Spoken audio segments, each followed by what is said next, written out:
The morning Nora Grayson buried her father, the sky over Caldwell County, Kansas was the color of a bruise, and she decided then and there that she would not cry in front of anyone who thought she could not handle what was coming. It was the spring of 1878, and the earth had not yet warmed enough to be cooperative about graves. She had dug it herself mostly, with the help of old Hector Prout from the neighboring claim, who had said nothing the entire time except to ask once if she needed a moment, and she had said no, and they had continued digging. Her father, Thomas Grayson, had been a stubborn and tender man in equal measure, and he had built the Grayson farm from raw Kansas dirt with the kind of faith that borders on madness. He had left it to her, all of it. 40 acres, a barn that leaned a little to the east in a windstorm but always righted itself, 2 draft horses named Biscuit and June, a small herd of cattle, a kitchen garden that grew the most obstinate tomatoes in the county, and a debt to the Caldwell lending office that she had 3 years to clear. She had been 26 years old that morning, and she had said, quietly, standing over the mound of earth, that she would manage. She had meant it entirely. By the time summer arrived, she had done more than manage. She had restaked the property line after a dispute with Chester Holt to the north, who had claimed her fence posts were 2 yards inside what he considered his land. She had produced the original survey documents her father kept folded in the tin box under his bed, walked the line herself with Chester watching from horseback, and placed each post exactly where the deed said they belonged. Chester had ridden away without another word and had not bothered her since, though she suspected it was more out of irritation than respect. She had hired 2 seasonal hands for the harvest, brothers from a family passing through on their way to Colorado, and paid them fair wages out of the grain sale, and the harvest had been decent enough to take the first portion off the debt. She had repaired the east fence after a section gave in a July storm. She had sold 4 head of cattle at the Caldwell market at a price she had spent 3 nights calculating so she would not be undersold. She was doing well.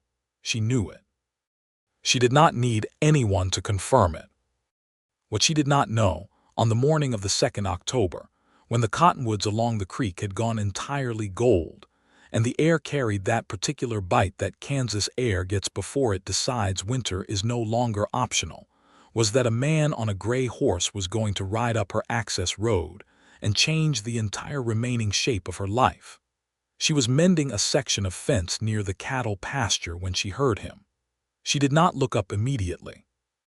Riders came through occasionally, travelers looking for water or asking after the road south, and she had learned to evaluate their nature before giving them her full attention.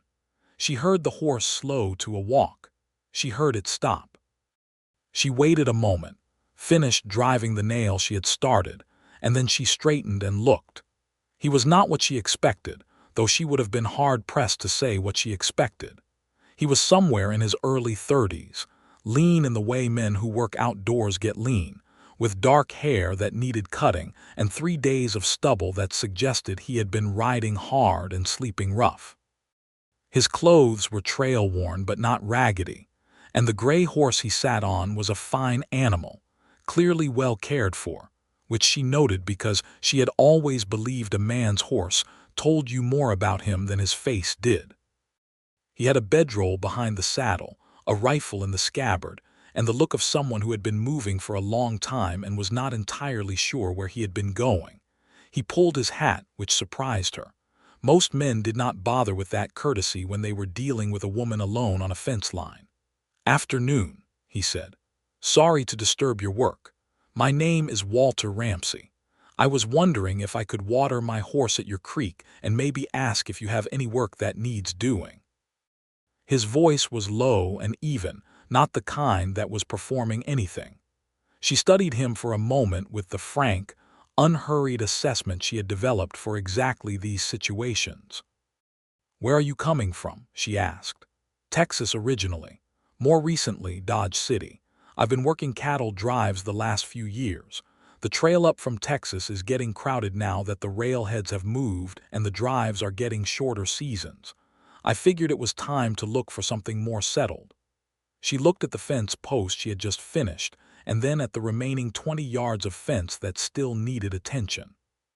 She looked at the 2 horses in the near pasture, and at the cattle visible beyond. She looked at the barn with its perpetual eastward lean, and at the pile of winter wood that was not yet split. She had told herself every week since her father died that she could do this alone. And she could. She had been.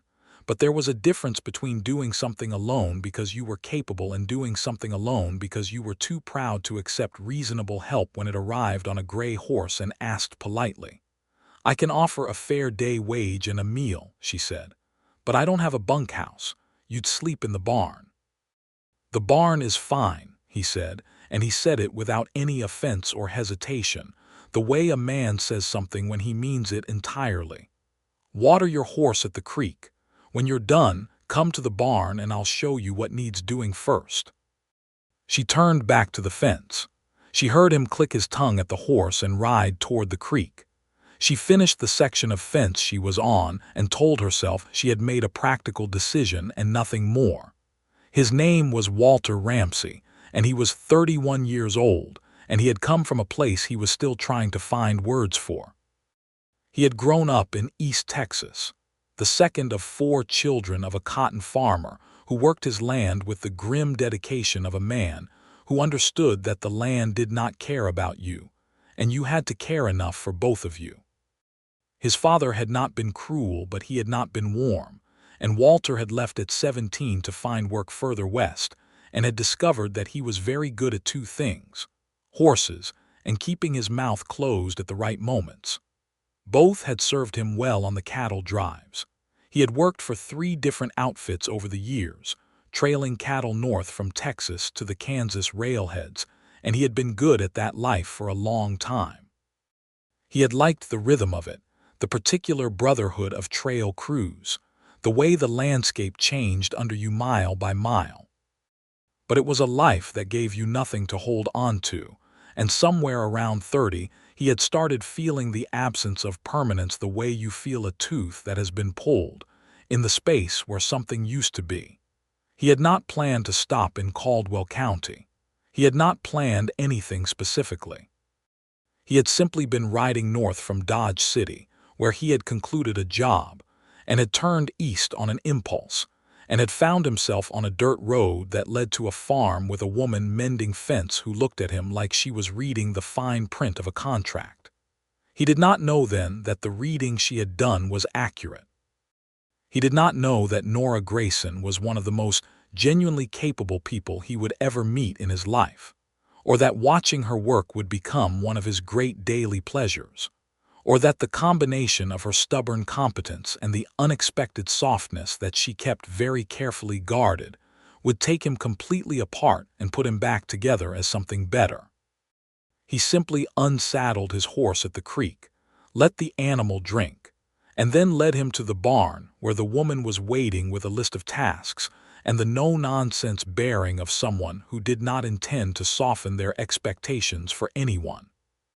He worked that first afternoon without much talk, and she worked alongside him, and he noticed that she worked hard and correctly and did not perform helplessness at any point, which he found deeply refreshing. Some of the cattle drive bosses he had known would have found it alarming. He found it the opposite of alarming. By the time the sun got low enough that the shadows of the cottonwoods stretched halfway across the yard, they had finished the fence section, rehung a barn door that had been dragging, and cleared a blockage from the drainage ditch along the kitchen garden that had been pooling water in a way she explained would damage the root vegetables if left through the freeze. She fed him supper at the kitchen table. It was a good supper, beef stew with biscuits, and they talked a little carefully, the way 2 strangers talk when they are evaluating whether they can trust each other. "You owned the farm long?" he asked. "It was my father's," she said. "He passed in the spring. I've been running it since." "On your own?" "Yes," she said, and the word had a particular quality, not defensive exactly, but braced, like she was waiting for him to say something she would have to correct. He did not say anything he needed to correct. He nodded and asked about the cattle and about the soil and about the well, and by the end of the meal she had decided he was not going to be a problem, and he had decided that he would very much like to stay longer than a day. In the morning she offered him a week's work, and he accepted.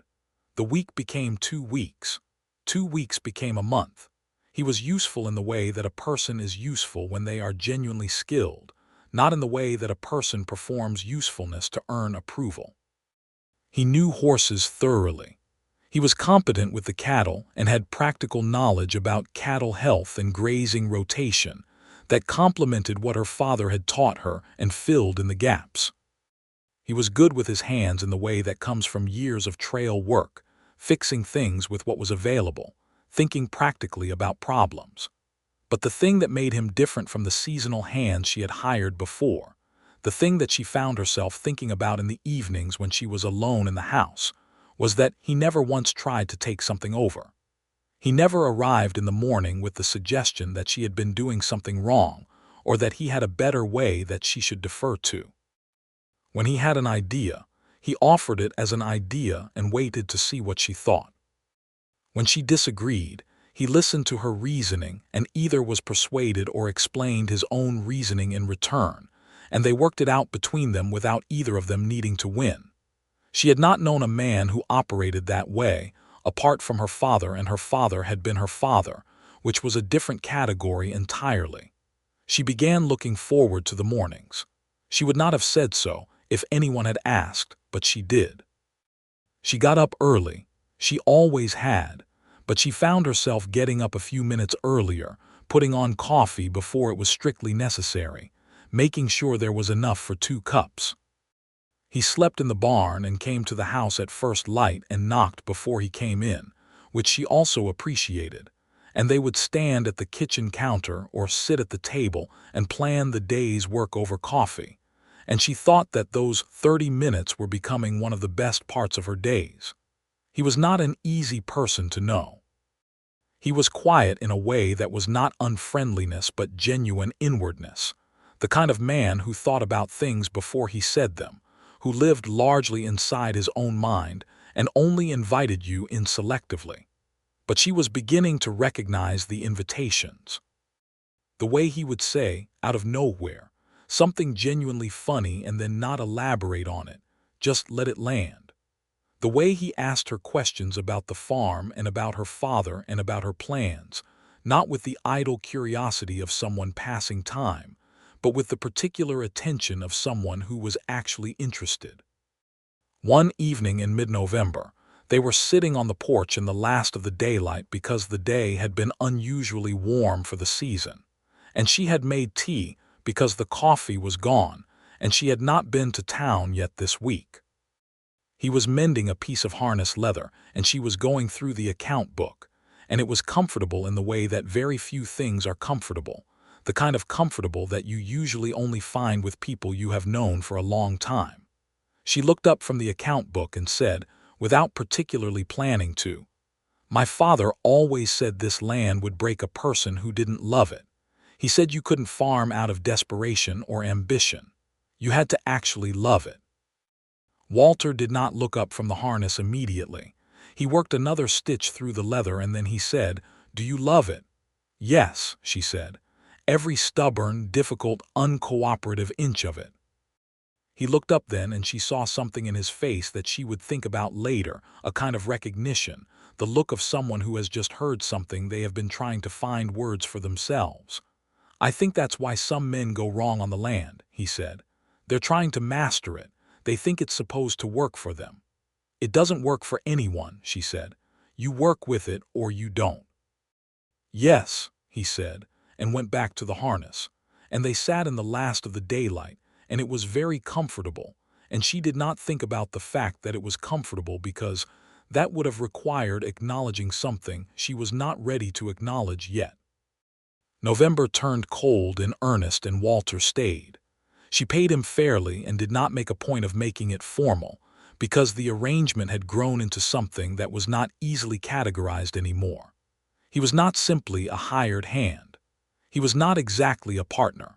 He was Walter, who slept in her barn and mended her harness and helped her winter the cattle correctly and made the mornings feel like something worth getting up for.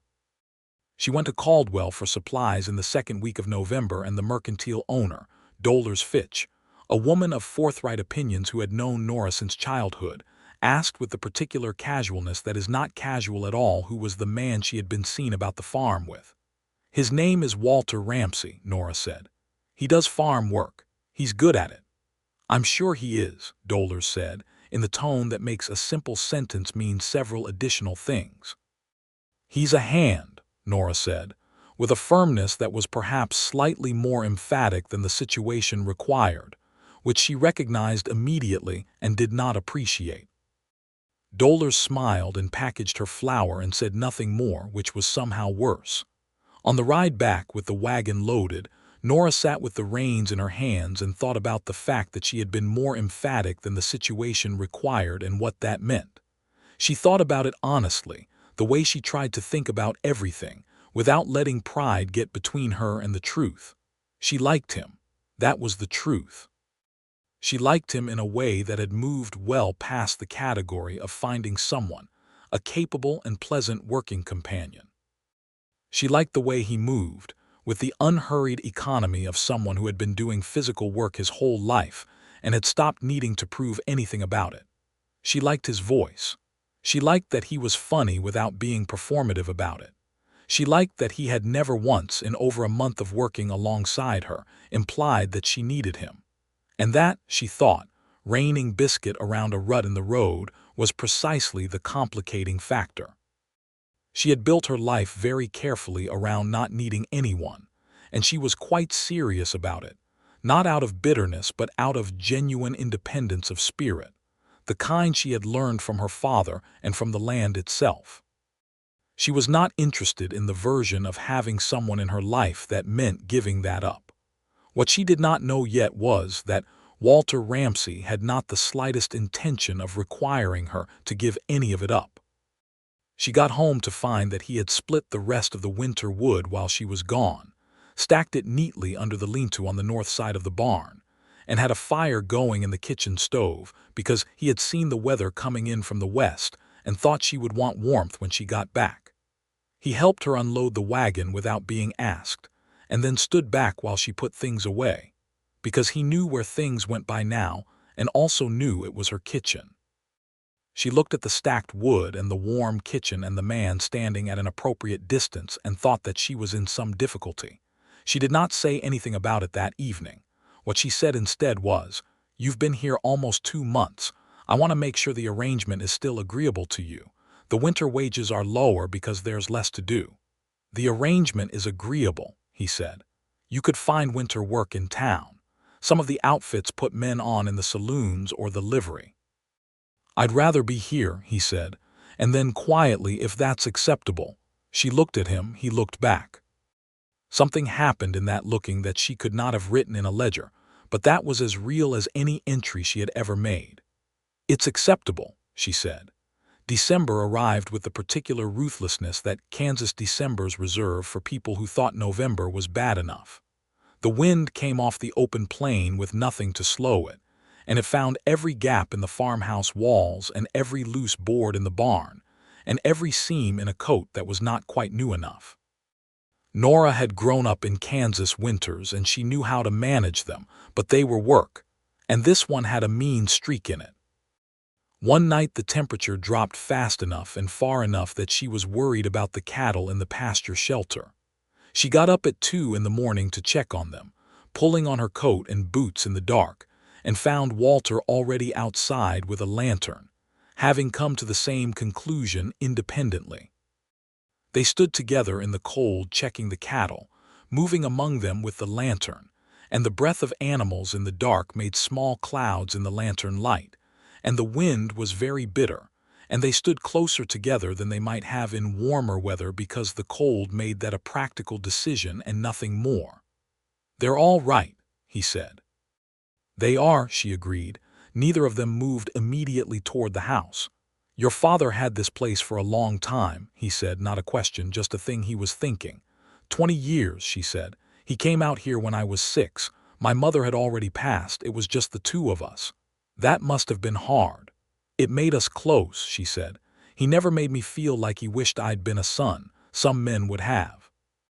Some men would have, Walter agreed, with a tone that made clear what he thought of those men. She looked at the side of his face in the lantern light. He was looking at the cattle, his jaw set against the cold, his breath rising in small white clouds. "What are you looking for?" she asked. "Out here, in general, I mean." He was quiet for long enough that she thought he might not answer. Then he said, "I've been looking for a place to belong. I didn't used to think that was something I needed. I thought it was enough to be good at moving and to keep moving." He paused. "I was wrong about that." "And have you found it?" she asked. "A place to belong." He turned and looked at her then, and the lantern between them lit both their faces, and he said, very carefully, "I think I might have." Her heart did something that she chose not to examine in the cold at 2 in the morning with the cattle watching. She said, "Get some sleep, Walter," in a voice that was not unkind, and went back to the house.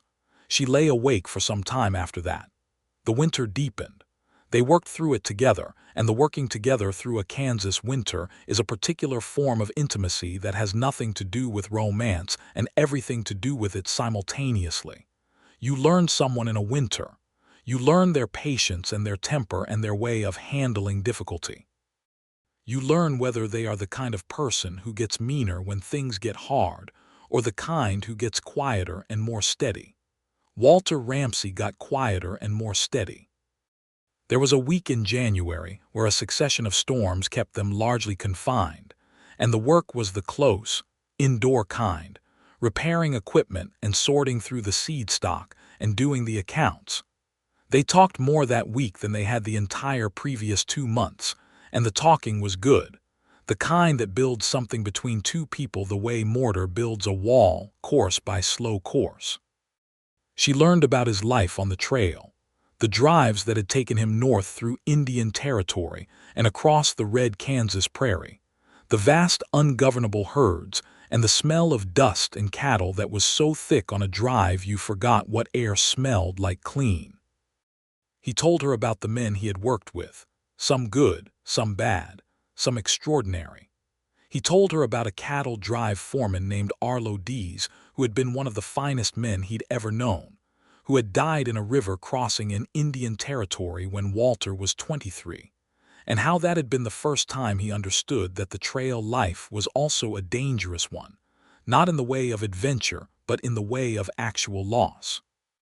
She told him about her father, about growing up on this land, about learning to ride almost before she could walk, about the years when the weather had been bad and the money had been very tight and her father had never told her to be afraid, only to be resourceful. She told him about the man she had briefly considered marrying when she was 22, a farmer from 2 counties over named Daniel Marsh, who had been perfectly decent and perfectly unsuitable, because he had talked about her land as if it would become his land upon marriage, with a presumption that had made her feel cold from the inside out. "Did he understand why you refused?" Walter asked. "He thought I was being foolish," she said. "He told me a woman alone would lose everything eventually."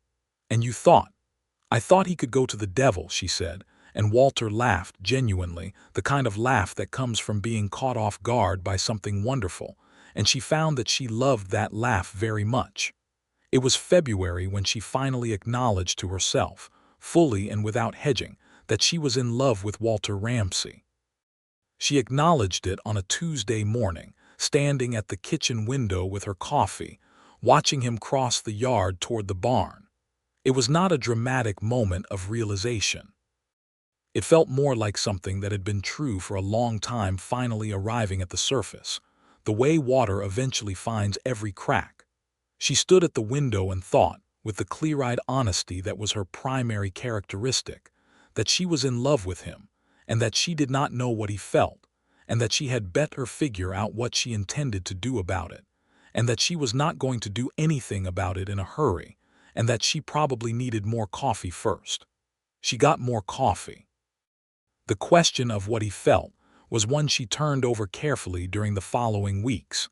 She was not a woman who read every courtesy as attraction or who mistook friendliness for love. She had seen men be friendly with women for 100 different reasons, very few of which had anything to do with love. but she was also honest enough to acknowledge what she observed, and what she observed was not simply friendliness.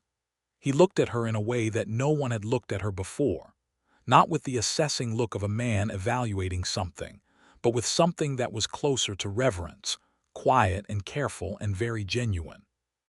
He listened to her when she talked with a quality of attention that made her feel as though everything she said was worth hearing. When something went wrong on the farm, his first instinct was never to take it over but to ask what she needed, and he meant the question. There was an afternoon in late February when she was trying to manage a difficult situation with one of the cattle, a young heifer who had gotten herself tangled in some fence wire and was frightened and thrashing, and Nora was working to calm the animal and free the wire at the same time, and Walter was there immediately, not taking over but positioning himself where he was most useful, talking quietly to the heifer while Nora worked the wire, holding the animal's head steady, with a patient firmness that the heifer eventually accepted. They worked together until the wire was free and the heifer had calmed, and then they checked her for injury together, kneeling in the cold mud, and when they were done and satisfied that she was all right, they looked at each other across the heifer's back and they were both smiling, and it was such a complete and easy happiness in that moment that Nora felt it all the way through. She thought, kneeling in the mud, "I am going to tell him." She did not tell him immediately. She was not impulsive, even in love.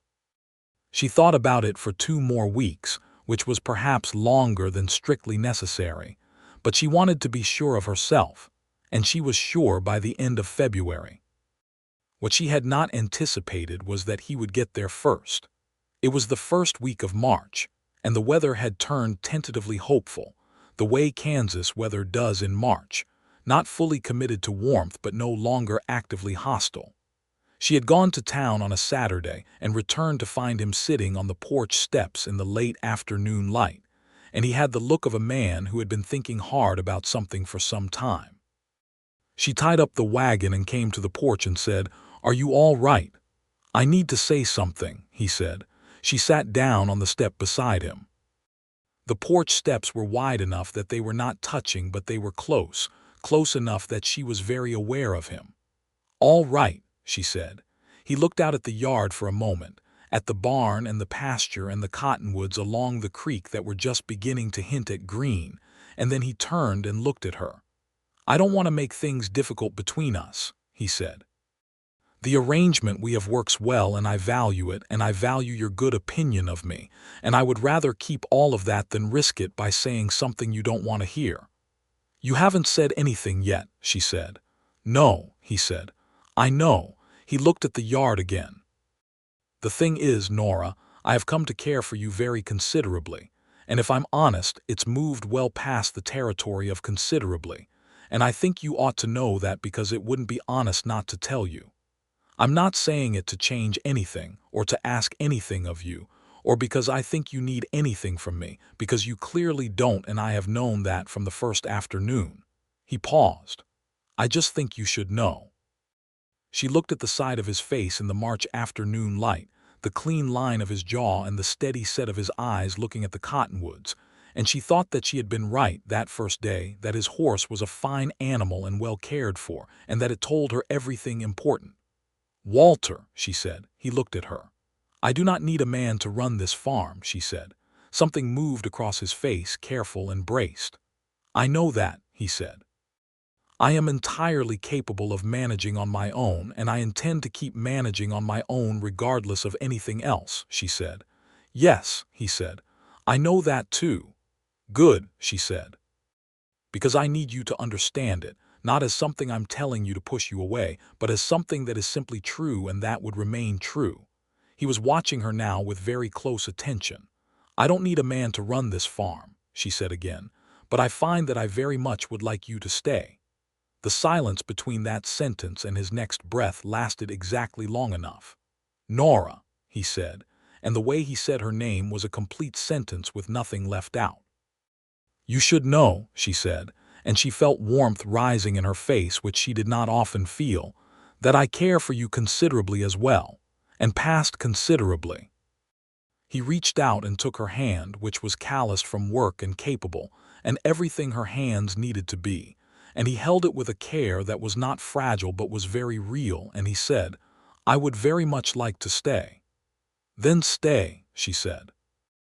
They sat on the porch steps as the March light went golden and then pink, holding hands like two people who had found something they had not known they were looking for, and the farm was quiet around them, and the cottonwoods along the creek nodded their bare branches in the early spring air, and the cattle were in the pasture, and the horses were in the barn, and everything was exactly where it was supposed to be. He did not kiss her that evening.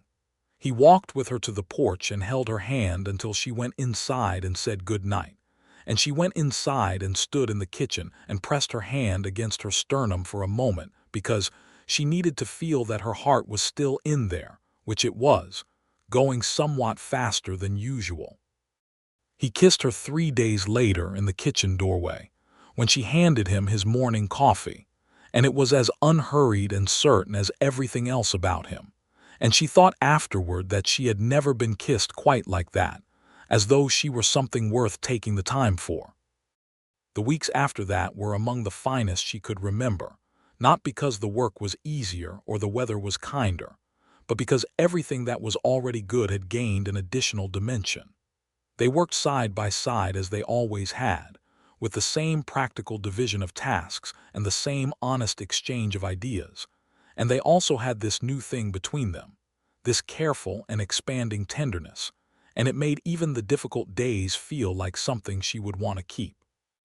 She told him, one evening at the kitchen table after supper, that she wanted to keep the farm in her name.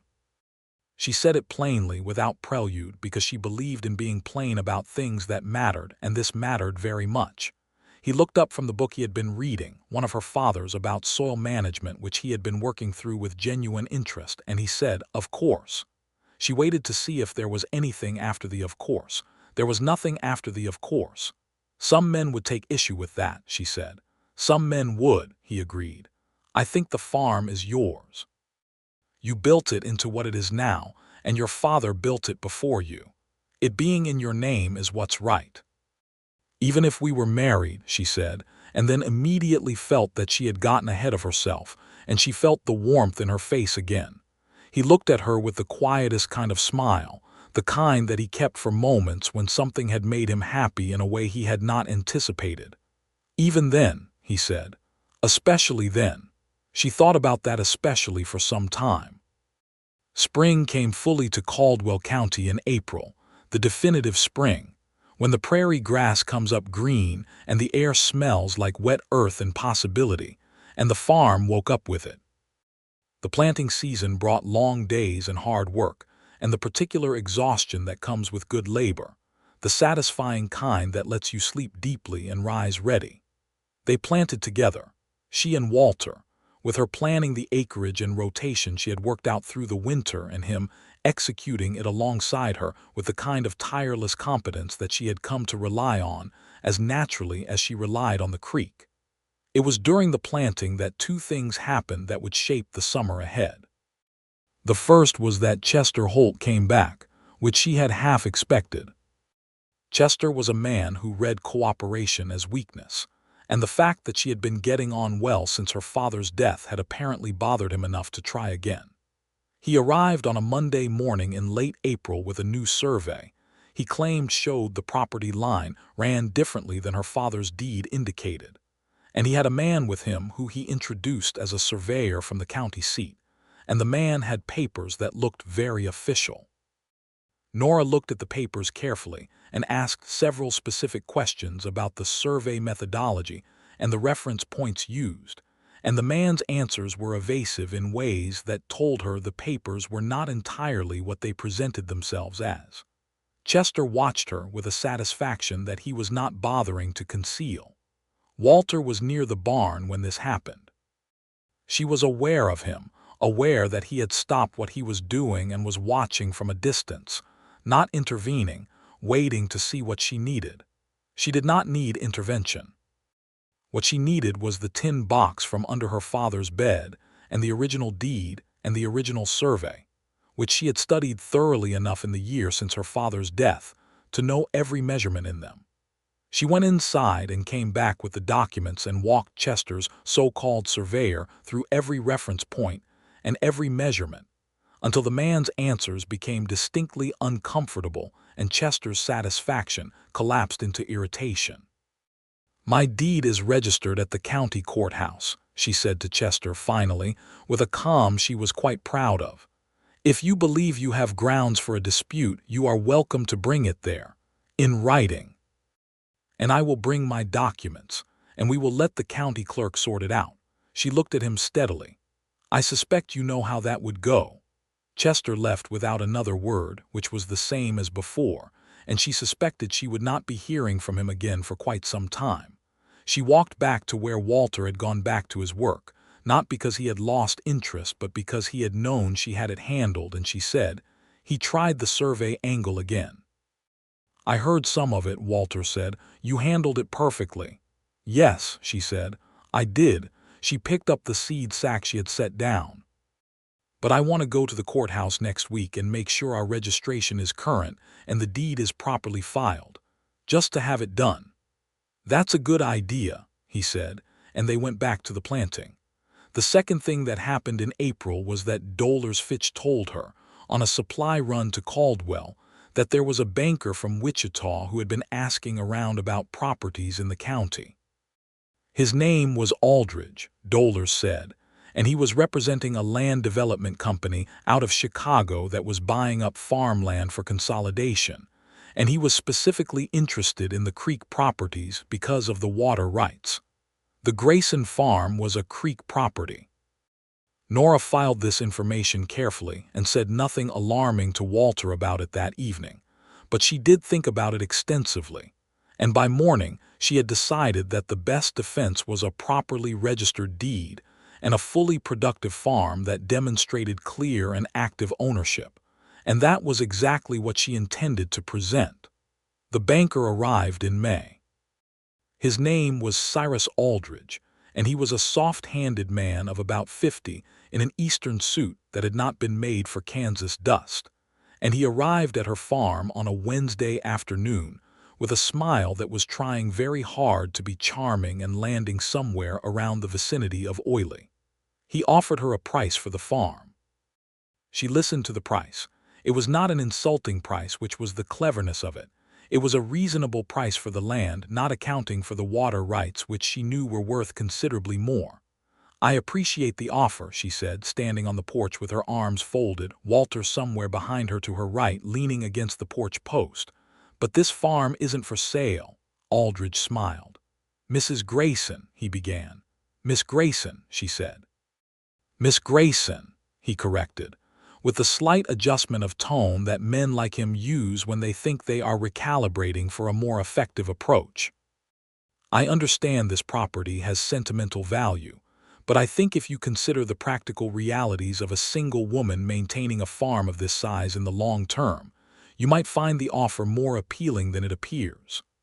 "The practical realities," she said, "are that this farm produced a profitable harvest last year, has a balanced debt repayment on schedule, has a strong herd, and has good water. The practical reality is that it is worth more than you have offered by a considerable margin if you include the water rights. And the other practical reality is that I have no interest in selling at any price." Aldridge shifted his weight slightly. His smile did not waver, but his eyes went to Walter, the way men like him do when they are looking for the person they think is actually in charge. Walter said nothing. He looked back at Aldridge with a pleasant and completely unrevealing expression. "The offer stands," Aldridge said, "and it won't remain open indefinitely." "That's fine," Nora said. "Good afternoon, Mr. Aldridge." He left. She stood on the porch until the dust from his horse settled, and then she exhaled slowly. "He'll come back," Walter said. "He'll come back," she agreed. "Let him, the answer will be the same." But they were both practical people who understood that a well-funded land development company did not typically stop at a polite refusal, and the summer had the undertone of that knowledge running below everything else. Aldridge did come back twice more, in June and again in July, each time with slightly different angles. In June, He brought revised paperwork suggesting there were questions about the water rights as an independent claim separate from the land deed, which she took immediately to a lawyer in Caldwell named Theodore Crane, who had a reputation for honest work. And Crane reviewed everything and told her that her rights were solid, and the paperwork Aldridge had presented was designed to confuse rather than to accurately represent the law. She thanked Crane and paid him fairly and went home and told Walter what Crane had said. "Is there anything else we can do to make the claim more secure?" Walter asked. Crane suggested filing an additional declaration of active use with the county, she said. "It's more paperwork, but it gives us another layer." "Then let's do it," he said. They went to the county courthouse together the following week and filed the additional documentation. And on the way home in the wagon, with the summer prairie stretched wide in gold around them and the sky very blue above, he said, without prelude, "I think you should know that I would like to marry you. I'm not saying it as a pressure or as a solution to anything. I'm saying it because it's true and you should know what I'm thinking." She held the reins and looked at the road ahead for a moment. "I've been thinking about it too," she said, and I have a condition," she said. "Only one." He said, and she heard the smile in it. "The farm stays in my name," she said, "or our names jointly if you prefer, but not your name alone." "Jointly seems right," he said, "and nothing changes about how we manage it," she said. "We decide things together. Neither of us overrides the other." "That's how we already do it," he said. "I know," she said. "I want it to stay that way." "Nora," he said, and she glanced at him, and he was looking at her with that quiet, wholehearted attention that she had stopped being able to resist months ago. "You are the most extraordinary person I have met in my life, and I have spent a lot of years moving around and meeting people. I have no desire to change a single thing about how you live and how you work. I just want to be part of it." She felt something loosen in her chest, something she had been holding tensed for so long she had forgotten it was tensed. "All right," she said. "All right, you'll marry me," he said. "All right, I'll marry you," she said. He put his hand over hers on the reins and held it, and the horses kept walking and the prairie kept stretching and the sky stayed very blue, and she thought that this was the shape of a life she wanted, exactly this, work and honesty, and this particular man's hand over hers. They were married in September of 1879, in a small ceremony in the Caldwell Methodist Church, officiated by the Reverend Harlan Moss, who had married approximately half the county and knew how to keep a service meaningful without extending it past what was practical. Dollars Fitch stood up for Nora, and a man named Pete Carver, who had been Walter's closest friend on one of the trail drives and had eventually settled in a town 20 miles east, stood up for Walter. Pete had ridden out the day before and spent the evening on the porch telling Nora stories about Walter on the drives that Walter was clearly not thrilled about, and Nora had loved every one of them. Dollars wept, which surprised everyone including Dollars, who had a reputation for practicality. Nora did not weep, though she came closer than she expected when she looked at Walter during the vows and saw that his eyes were bright in a way she had not seen before, and she understood that he meant every word of it with the same wholehearted seriousness that he brought to everything. The deed to the Grayson farm had been refiled that week at the county courthouse under the names Nora and Walter Ramsey, jointly held, which Walter had insisted on because it was right. The farm kept the Grayson name informally, because it had been a Grayson farm for 20 years, and because Nora's father was buried in the east corner of the property under the old oak that had been there when he arrived, and the name on that farm was a way of keeping him in it. Aldridge came back one final time in October, 6 weeks after the wedding.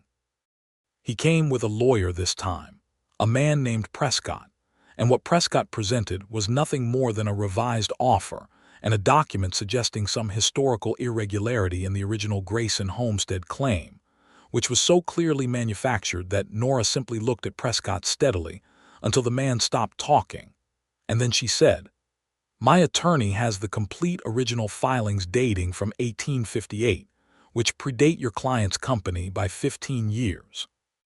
I would encourage you to be very careful about what you're implying, because if you continue to imply it, I will be the one bringing a lawyer to the next conversation, and what I will be talking about is harassment of title." Prescott looked at Aldridge. Aldridge looked at Nora and then at Walter, who was standing quietly by the barn door and had not said a single word the entire conversation. "The offer is withdrawn," Aldridge said at last, with the clipped tone of a man cutting his losses. He did not come back after that. A year later they heard from Dolores Fitch that his company had folded in the financial uncertainties of 1880, which had hit Eastern investors in Western land particularly hard, and she had felt nothing in particular about it except a mild and clean satisfaction. The farm, with the threat of that removed, settled into its own particular rhythm, and the rhythm was a good one. Their first winter as a married couple was the easiest Nora could remember, not because it was mild, it was not, but because there is a specific warmth that comes from having someone to share cold mornings with, and she had it now. Walter had moved properly into the farmhouse in September, which she had prepared for by going through everything carefully and making space that was genuinely his, not a concession but an accommodation freely given, and he occupied that space with the same care he brought to everything, not taking more than his portion and not being squeamish about taking his portion. They had a habit, in the evenings, of reading. She had her father's collection of books and a few of her own, and Walter had come with 2 books in his bedroll, a worn copy of Marcus Aurelius that he had carried for years, and a practical guide to veterinary management of cattle that he had bought in Dodge City and read, with the thoroughness of someone who intended to use every word of it. They added to the collection slowly, buying a book when they went to town when the finances permitted it, and the evenings of reading were comfortable and good, interrupted occasionally by one of them reading something aloud that they thought the other should hear. She read to him once from a newspaper article she had found at Dollar's store about the push for women's suffrage in the Western Territories, and he listened carefully, and then said that he thought it was long overdue, and that he had never understood the logic of excluding people who were clearly capable of thoughtful judgment from the process of making the decisions that affected their lives. She looked at him over the top of the newspaper. "My father said the same thing," she said. "Your father sounds like he was a man worth knowing," Walter said. "He was," she said. "You would have liked each other." "I think we would have," he said, and went back to his book, and she felt the warmth of it settle over her like a good blanket. The spring of 1880 brought a surprise that she had been suspecting since January but had not said aloud until she was certain. She told Walter on a Thursday evening in April, after supper, sitting at the kitchen table with the lamp burning between them. "I'm going to have a child," she said. He looked up from the account book he had been reviewing with her, and for a moment he was absolutely still, and then something moved across his face that was so complete and unguarded that she felt the warmth of it from across the table. "Nora," he said. "In the fall," she said. "October, I think." He got up from his chair and came around the table, and she rose to meet him, and he held her with his arms around her and his face against her hair, and he said nothing for a long time, just held her, and she felt his breath and his heartbeat and thought that she had been right to let him stay. She had been right to let him in, and that was not a concession to need but something else entirely, the recognition that some things make you larger rather than smaller, and this was one of them. She kept working through the pregnancy, because she intended to, and because the farm required it, and because she was healthy and capable and had no intention of being treated as though she were made of something fragile.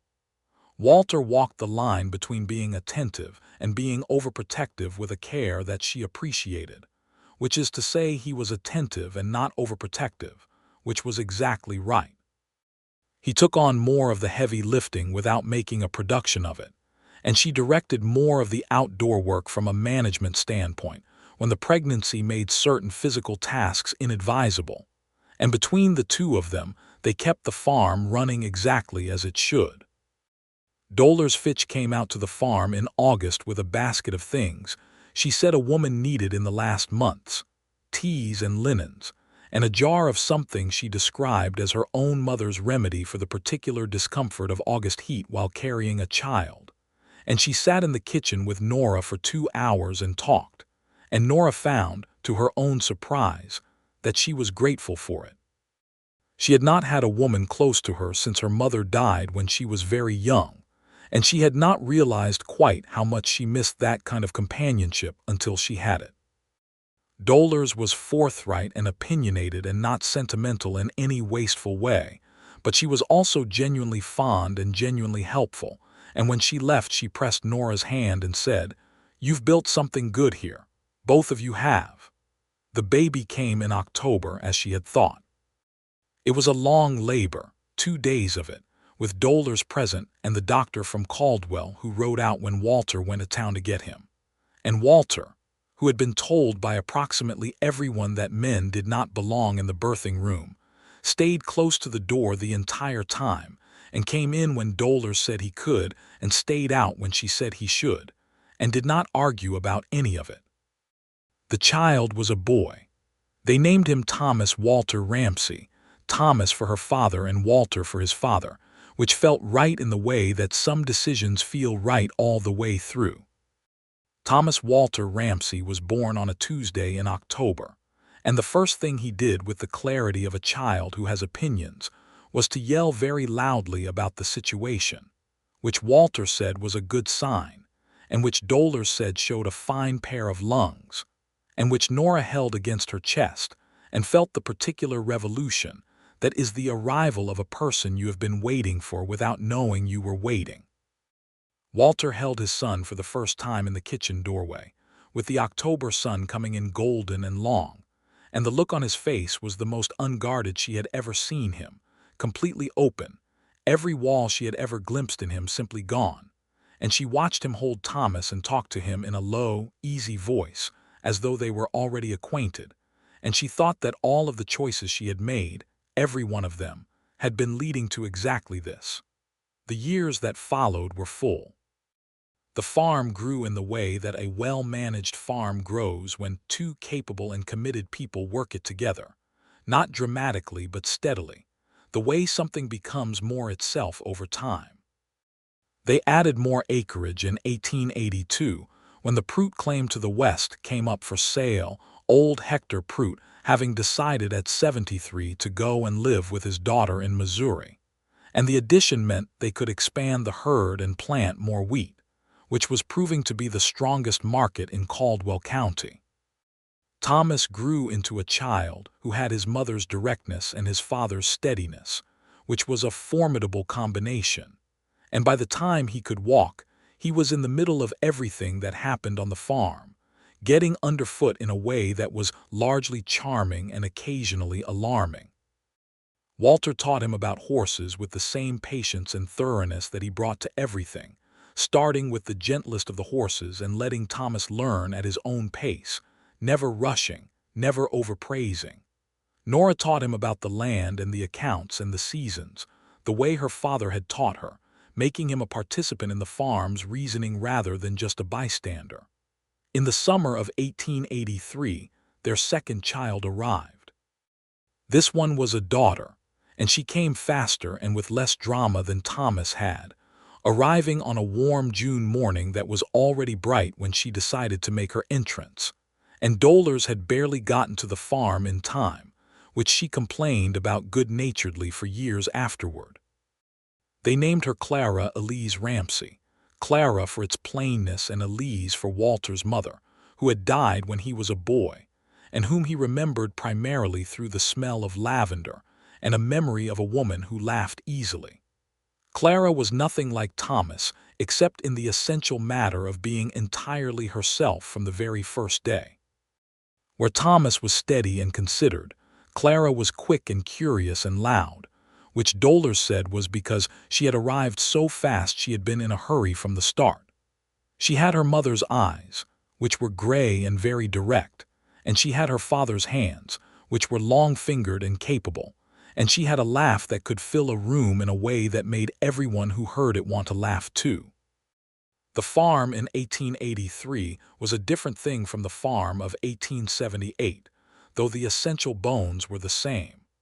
The barn had been rebuilt in 1881, properly this time, with good timber from the mill in Caldwell, and a foundation that would not lean in any direction in any kind of weather.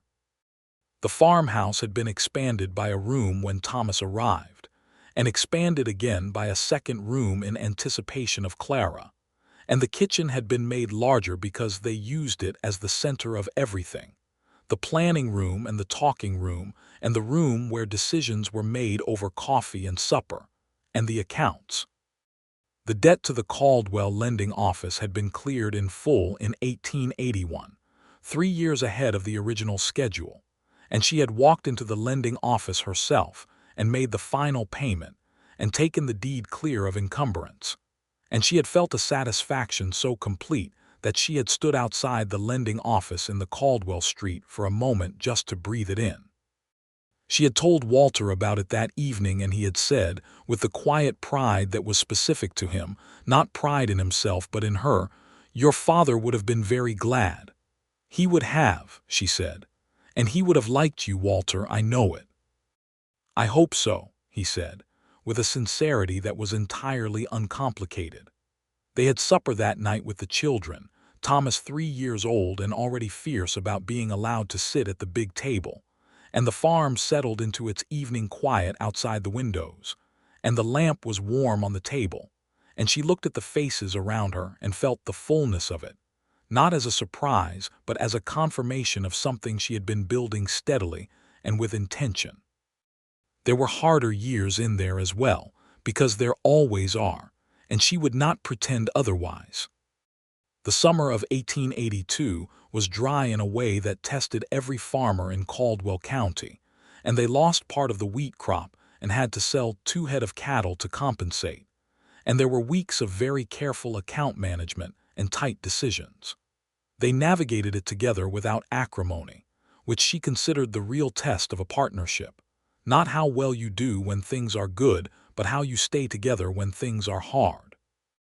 There was a season when Walter was ill, a bad fever in the winter of 1884 that laid him flat for nearly 3 weeks, which she handled by managing the farm essentially on her own again, as she had before he arrived, and doing it while also taking care of him and the children, which was substantially harder. She was frightened during those 3 weeks, which she acknowledged to herself clearly because she believed in being clear-eyed about her own state of being. She was frightened because he mattered to her very much, and she did not want to face the prospect of losing him, and she sat with that fear honestly and did not let it make her desperate or irrational, but she felt it. He recovered, thoroughly, the way a man recovers when he is fundamentally strong and has someone caring for him with the same practical intelligence she brought to everything else. The evening he was well enough to sit at the kitchen table for supper was one of the better evenings she could remember, the 4 of them together in the lamplight, Thomas talking about the horses with the serious investment he always brought to the subject, Clara making a mess of her supper with equal conviction, and Walter with color back in his face and his eyes clear, looking at her across the table with the look she knew now as well as she knew her own hands. "Thank you," he said later when the children were asleep. "You would have done the same," she said. "I would have," he said, "but you did it very well." "I do most things well," she said, and he laughed, and she loved it as much as she had always loved it. In 1885, the railroad extended a spur line closer to the county, which changed the market calculations for grain and cattle meaningfully. Nora had been watching the railroad's progress for 2 years and had positioned the farm's production accordingly. Having read every available report and talked to every farmer and merchant she could find who had experienced a railroad arrival in their county. When the spur came, they were ready for it in a way that many of their neighbors were not, and the 2 harvests following the railroad's arrival were among the most profitable the Grayson farm had seen. She expanded the kitchen garden to a true market garden that second year, something she had wanted to do for several seasons, because the railroad made it possible to sell produce to the Caldwell suppliers at a volume that had not been viable before, and the market garden became Clara's particular domain as she got old enough to work it, which happened faster than seemed possible, and yet exactly on schedule the way children's growing always does. Thomas, by 12, was so thoroughly involved in the horse operation that Walter had essentially ceded it to him, except for advisory purposes, which was both a practical acknowledgement of Thomas's ability and a matter of enormous pride that Walter carried with his characteristic quietness. Thomas had his father's way with horses, that same patient attentiveness, and the horses responded to him as they had always responded to Walter, with the trust that animals extend only to people who actually understand them. Pete Carver, Walter's old trail friend, came to visit in the spring of 1886 with his wife Mabel and their 3 children, and they stayed for a week that Nora would always remember as one of the finest the farm had hosted. Pete was a large, warm man with a laugh that could be heard from the barn, and Mabel was a woman of dry humor and great intelligence, who Nora took to immediately, and the children ran the property with Thomas and Clara, and the noise level was extraordinary and entirely wonderful. In the evenings, after the children were in bed, the 4 adults sat on the porch and talked, and Pete told stories that she had not heard, stories from the trail drives that Walter had not told her, and she listened to the version of him she had not known, the younger, more uncertain, harder Walter who had been finding his way across the Kansas prairie in the years before she knew him, and she felt a tenderness for that younger man that surprised her in its intensity. "He was always the steadiest of us," Pete said.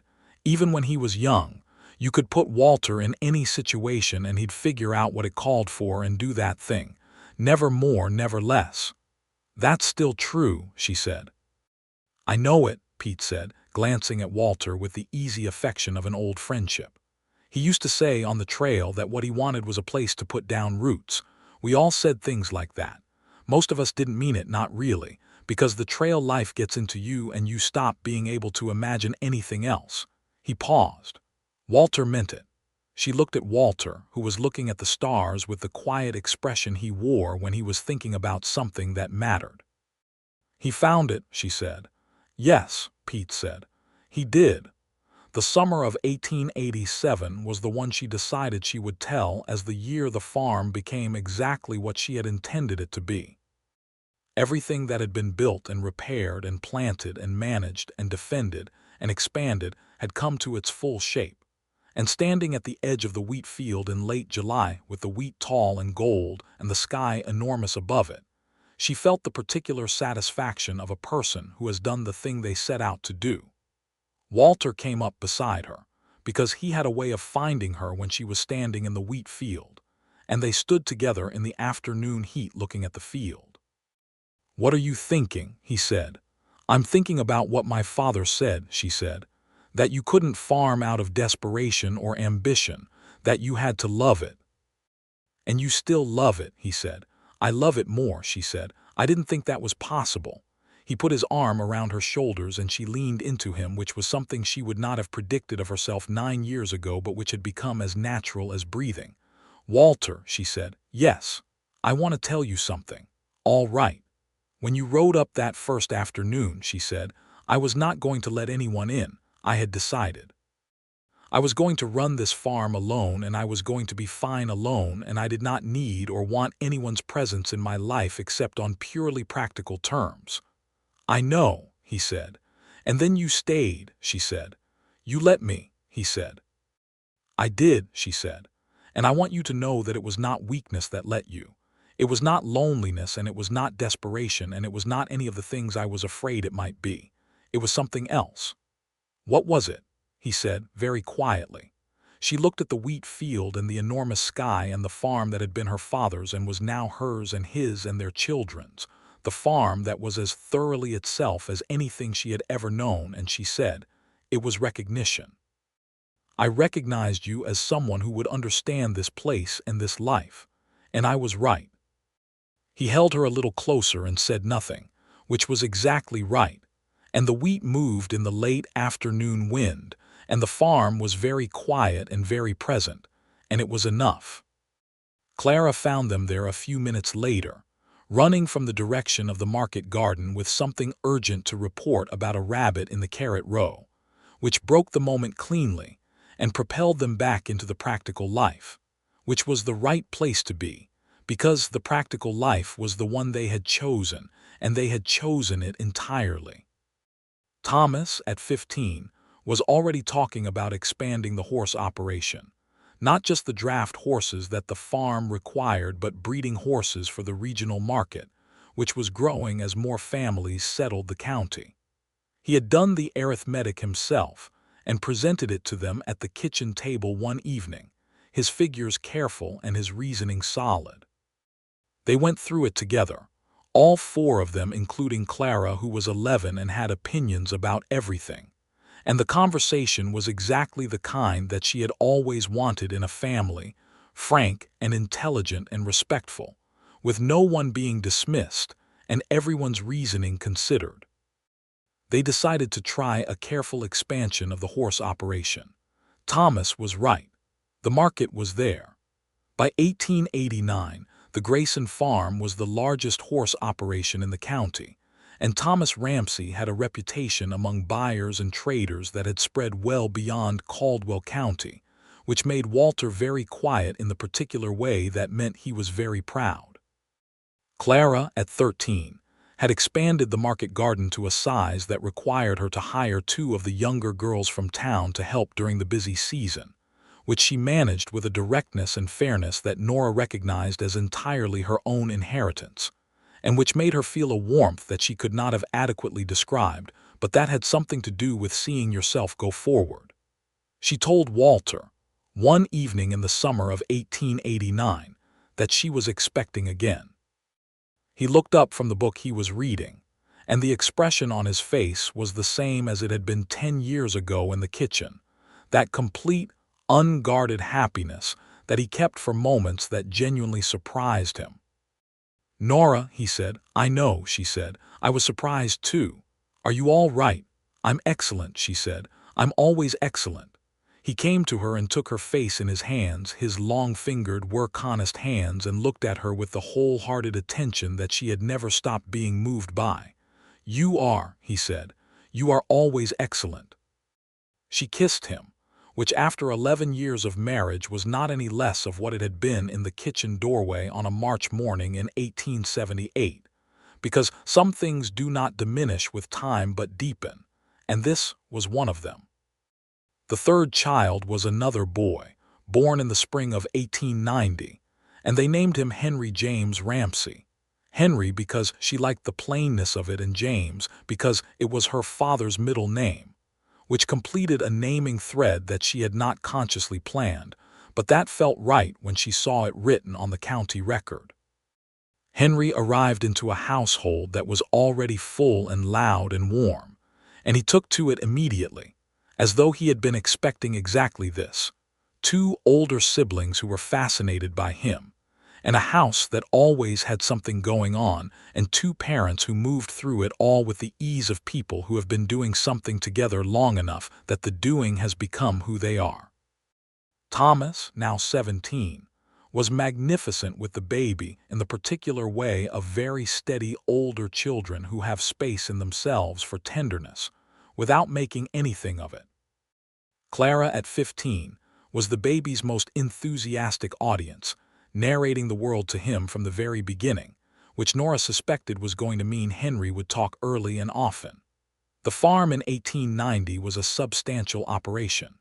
48 acres including the Prude addition, a herd of cattle that numbered in the comfortable dozens, a horse operation with a regional reputation, and a market garden that supplied several of the Caldwell merchants. The debt was long since cleared. The farmhouse was warm and solid. The barn was the best in the county. She stood at the kitchen window one morning that fall, Henry in her arms and the older children out in the yard in the early light, Thomas with the horses and Clara doing something purposeful with the market garden, and Walter coming up from the barn with the easy stride she knew as well as she knew anything in the world, and she thought that her father had been right. You could not farm out of desperation or ambition. You had to love it. She loved it. She loved every grain of Caldwell County dirt, and every stubborn tomato, and every leaning fence post, and every thunderstorm that came off the open plain with the intent to test her. She loved the accounts and the planting calculations and the mornings and the evenings. She loved her children and the particular people they were becoming.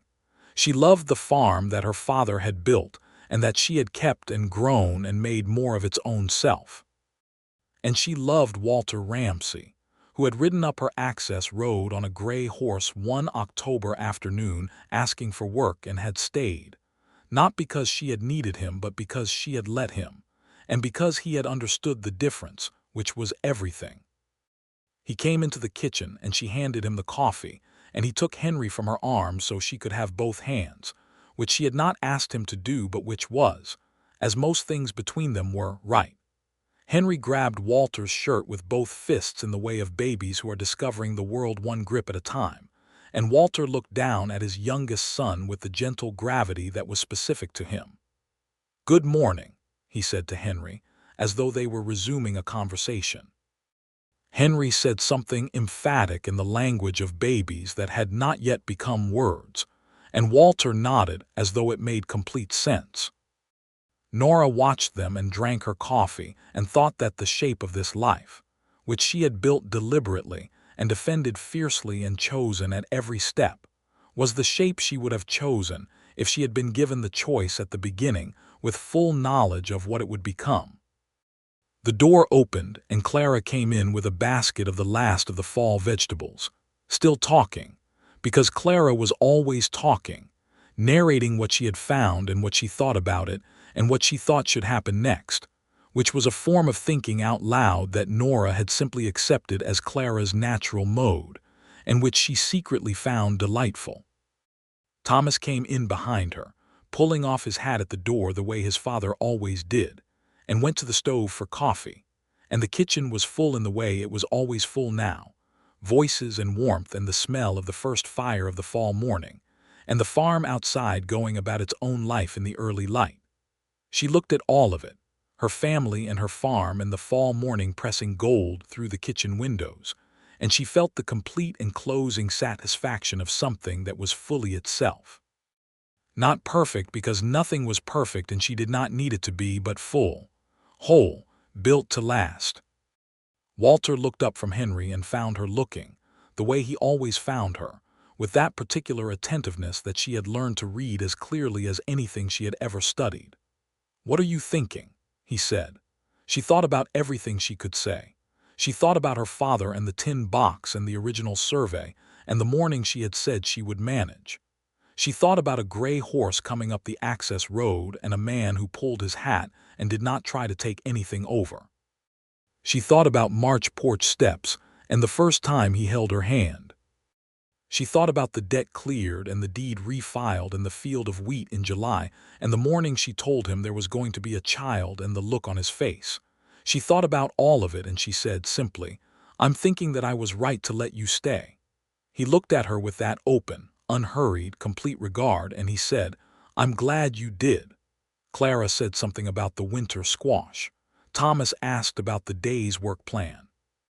Henry, in his father's arms, grabbed his grandfather's name from the farm's invisible air, and was simply here, new and loud and entirely himself, the newest thread in a thing that had been woven from the very beginning with care and intention, and the kind of love that does not ask you to be smaller, but insists on finding out how large you can become. Outside, Caldwell County spread wide and golden under the Kansas October sky, the wheat fields done and the prairie grass going amber, the creek winding its patient way through the cottonwoods, and the Grayson farm standing exactly where it had always stood, exactly what it had always been. A piece of the world that someone loved enough to stay.